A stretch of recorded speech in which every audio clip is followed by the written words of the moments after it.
بہتر ہے کہ اس پارلیمانی نظام کی لعنت جو انگریزوں کے وراثت کے طور پر ہمیں ملی ہے، اسے چھوڑ کر صدارتی نظام اختیار کیا جائے۔ وہ صدارتی نظام جو نظام خلافت سے قریب تر ہے، انہوں نے ہم سے لیا ہے۔ اقبال نے کہا ہے، ہر کجا بینی جہان رنگ و بو، زاں کے از خاکش برو یا دارزو، یا نور مصطفیٰ اورا بہاش، یا ہنوز اندر تلاش مصطفیٰ۔ اگر کوئی اچھائی ان کے پاس ہے وہ نور مصطفیٰ سے مانگی ہوئی ہے۔ یہ خلافت کے نظام کا چربہ ہے۔ ایک شخص کو منتخب کرو، اب اسے اختیار دو، اس کے ہاتھ کھلے رکھو، اسے کام کرنے دو۔ ہاں، امپیچمنٹ کا نظام ہو، غلط ہو تو اسے سیدھا کرنے کا نظام ہو۔ اس کے لیے آپ امپیچمنٹ کا نظام آج کی جو امریکہ کی حکومت ہے اس میں بھی ہے۔ اور کیسا ہے کہ ذرا سا اندیشہ ہوا تھا اور نکسن صاحب جو بھاگ کھڑے ہوئے تھے۔ تو میرے نزدیک صدارتی نظام اور چھوٹے صوبے، یہ بڑے بڑے صوبوں کی ضرورت نہیں ہے، چھوٹے صوبے ہوں، لوگوں کو سہولتیں ہوں، ہر علاقے کے لوگوں کو معلوم ہو کہ ہمارے معاملات ہمارے اپنے ہاتھ میں ہیں۔ فرش التراب يضمني وهو غطاء۔ یہاں میں چند منٹوں میں صرف الجبرا کے اصولوں کی طرح چند باتیں بتا رہا ہوں۔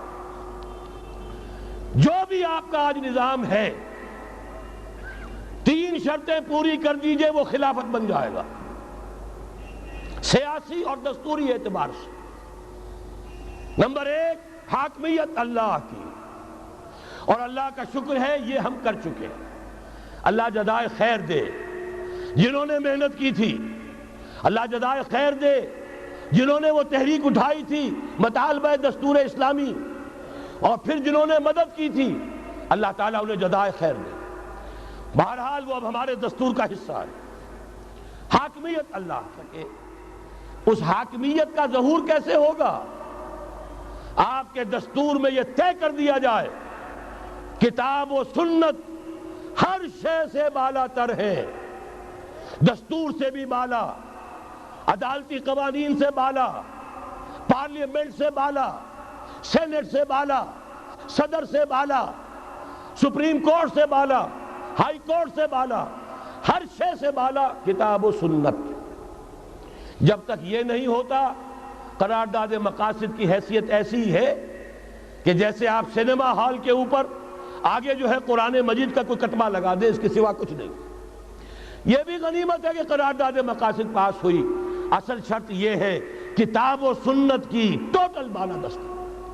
اور یہ بڑی کڑوی گولی ہے، عوامی تحریک جب تک نہیں چلے گی یہ کڑوی گولی حلق سے اترنے والی نہیں۔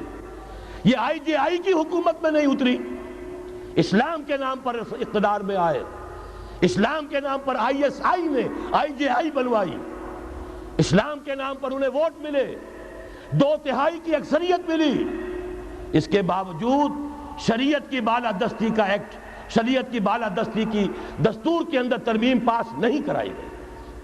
معلوم ہوا اوپر زبردست کا ٹھینگا ہے، امریکہ کے سب پرستار ہیں، سب ڈرتے ہیں، سب کے لیے سب کو نظر آتا ہے بالآخر جو ہے اسی کے پاس جانا ہوگا۔ یہ بات جان لیجئے، یہ اس کے بغیر، قربانی کے بغیر اصل یہی منزل ہے، اصل کٹھن یہی ہے۔ یہ کتاب و سنت کی بالادستی، اس کو قبول کرنا، اختیار کرنا، یہ بغیر عوامی تحریک کے، بغیر قربانیوں کے ممکن نہیں ہوگا۔ بہرحال دوسری بات یہ، اور تیسری بات، کسی غیر مسلم کو نظام خلافت میں قانون سازی میں شریک نہیں کیا جا سکتا۔ جس قانون کی بنیاد کتاب و سنت، جو نہ کتاب کو مانے نہ سنت کو مانے، اس کا اس ملک کی قانون ساز اسمبلی میں جانے کا مطلب کیا ہے؟ ان کی علیحدہ اسمبلیاں ہوں، ان کے جو حقوق ہیں مائنورٹیز کی حیثیت سے ان کی گارنٹی دی جائے، ان کی جان، مال، عزت، آبرو کا پورا تحفظ، ان کی پوری مذہبی آزادی، ان کی عبادت گاہوں کی پوری ضمانت، ان کی حفاظت کی، ان کا پرسنل لا ہو، سب کچھ ہوگا۔ قانون سازی میں غیر مسلم شریک نہیں ہو سکتا، نظام خلافت کی اعلیٰ ترین سطح کی پالیسی بنانے میں غیر مسلم شریک نہیں ہو سکتا۔ یہ معاملات ہمیں، یہ کڑوی گولیاں ہیں، لیکن صرف 3 گولیاں ہضم کر لیجئے، یہ نظام خلافت کا نظام بن جائے گا۔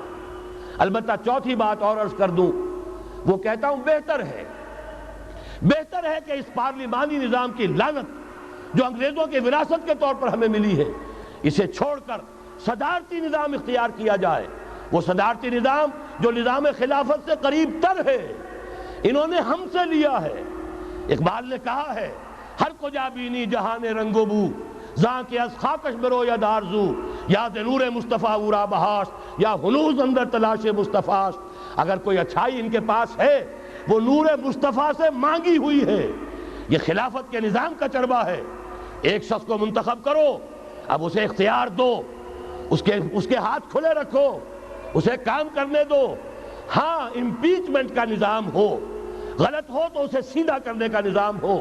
اس کے لیے آپ امپیچمنٹ کا نظام آج کی جو امریکہ کی حکومت ہے اس میں بھی ہے، اور کیسا ہے کہ ذرا سا اندیشہ ہوا تھا اور نکسن صاحب جو بھاگ کھڑے ہوئے تھے۔ تو میرے نزدیک صدارتی نظام اور چھوٹے صوبے، یہ بڑے بڑے صوبوں کی ضرورت نہیں ہے، چھوٹے صوبے ہوں، لوگوں کو سہولتیں ہوں، ہر علاقے کے لوگوں کو معلوم ہو کہ ہمارے معاملات ہمارے اپنے ہاتھ میں ہیں، ان کے اندر کوئی احساس جو ہے محرومی کا پیدا نہ ہونے پائے۔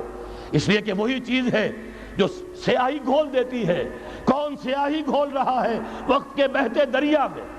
یہ ساری سیاہیاں جو سندھ میں گھل رہی ہیں، بلوچستان میں گھل رہی ہیں، سرائکی کے علاقے میں گھل رہی ہیں، ان سب کا علاج ہے چھوٹے صوبے بناؤ۔ لیکن یہ چیزیں خلافت کی شرائط میں سے نہیں ہیں۔ بہتر بات ہے، دنیاوی اعتبار سے بہتر بات ہے، انتظامی اعتبار سے بہتر بات ہے۔ باقی اصل شرائط تین: اللہ کی حاکمیت کا اقرار جو قرارداد مقاصد میں بالفعل ہے، کتاب و سنت کی ٹوٹل بالادستی، سپریم کورٹ کو اختیار دیجئے وہاں جا کر کوئی بھی شہری پاکستان کا کوئی بھی عالم دین اگر ثابت کر دے فلاں قانون، فلاں ہدایت، فلاں انسٹرکشن، فلاں کوئی حکم جو دیا گیا ہے کتاب و سنت کے منافی ہے، فوراً کل عدم ہوگا۔